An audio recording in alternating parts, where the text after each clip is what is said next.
If you're Canadian, you're gonna wanna watch this video in its entirety. We have now found out that JT's mass immigration of 2.8 million people in under 2 years comes with massive risks to our safety. It was discovered that they're not screening people appropriately or properly when they enter Canada, and they've allowed a member of ISIS to come in and plot an attack in Toronto. This is very serious because we've now found out of 2 people planning an attack.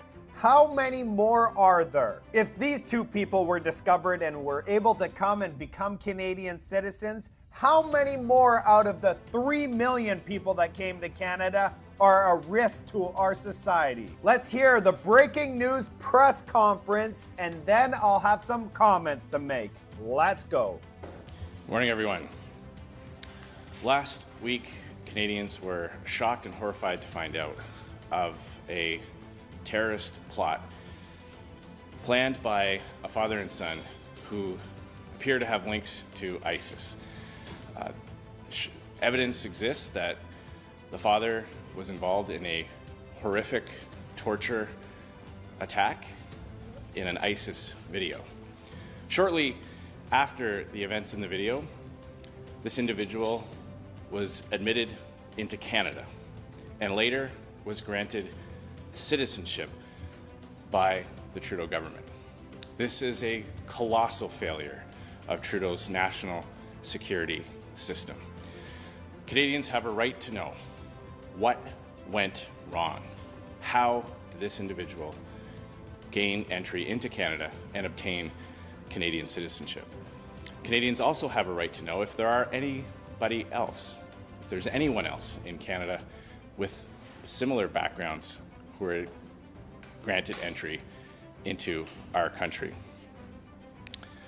My colleague, Frank Caputo, the acting public safety critic for the Conservative Party, has written a letter to Dominic LeBlanc, Minister of Public Safety, demanding that the details surrounding this foiled terrorist plot be made public so that Canadians can get answers. So today, Conservatives are calling on the Bloc and NDP so that we can investigate all the aspects of this disturbing and shocking event. To date, Minister LeBlanc has not made these details public. That's why the committee meeting and the committee investigation is so critical. Now, unfortunately, over the last few weeks, Conservatives have made a number of requests to recall committees to investigate important issues that are facing Canadians, like the dramatic rise in violent crime, or the diversion of Justin Trudeau's taxpayer-funded narcotics into our streets, or the anti-Israel and justification of terrorism remarks by the Liberal-appointed Human Rights Commissioner. And unfortunately, the Bloc and NDP have refused to support our recall of these committees and instead have chosen to stay on their summer vacations. This incident, though, demands that the committee be recalled. This is serious. Lives are on the line. We potentially would have seen the loss of innocent life had the RCMP not caught these suspects before they were able to perpetrate their horrific crimes. So we're calling on the Bloc and NDP to come back to Ottawa, to recall the committee so that Canadians can get answers on this most important and pressing matter. Lives are at stake when national security systems don't do their job.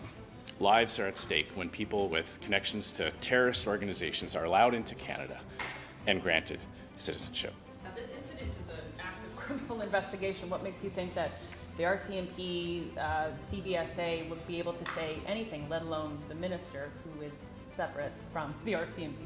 Well, what we're calling for are the details about how these individuals were allowed into Canada. That's totally appropriate for Justin Trudeau's officials to answer for. The government always cites privacy when it comes to immigration matters, regardless of when someone's charged with a crime, though. This government, when it suits them, has made public comments on any number of investigations.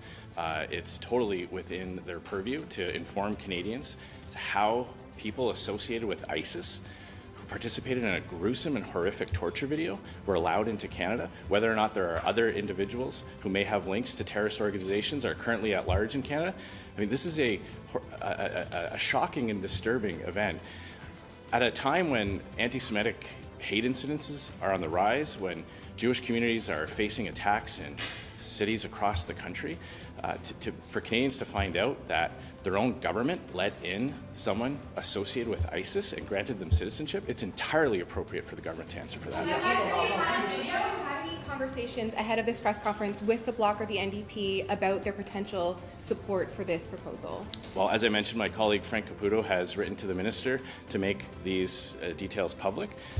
We are calling on the Bloc and NDP publicly today because of the track record over the last few weeks. When we submit proposals to them to recall committees to investigate very important issues like the rise in violent crime, like the diversion of Trudeau's taxpayer-funded narcotics into our communities, or the appointment of someone with a long history of anti-Israel and justification of terrorist comments to the Human Rights Commission, they have refused. So we are taking this issue very seriously, and we want to publicly call on them to support our efforts to recall committees so that they don't just slough it off till the fall. Have you seen that video? Have you seen the connections yourself? I've seen the public reports in the Canadian media about these horrific incidences. Who should testify? Who should come and testify from that committee? Who would like to hear? Well, we'd start with the minister. We'd start with Minister LeBlanc, and then any officials that oversee these types of applications and these types of security screenings. I mean, this is one of the most basic responsibilities of government, to keep Canadians safe. And for Canadians to have confidence in our immigration system, we need to know that in every case, in every application, the due diligence and proper screening is done. Clearly, that was not done in this situation, and lives were almost lost. There you have it. I 100% agree that the public has the right to know how this could have happened.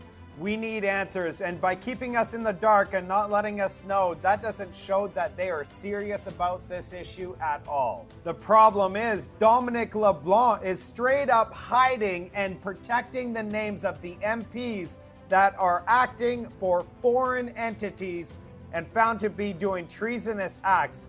He's not releasing the names. So if you think he's going to be providing us any detail on this breach, wow, we're not going to get it from him. He doesn't want to show Canadians how him and his team have completely failed Canadians. Hopefully the Bloc and NDP come back from their summer holidays and take this issue very seriously, because it's a serious issue. I will be reporting updates on this huge news as more information becomes available. This is an important topic.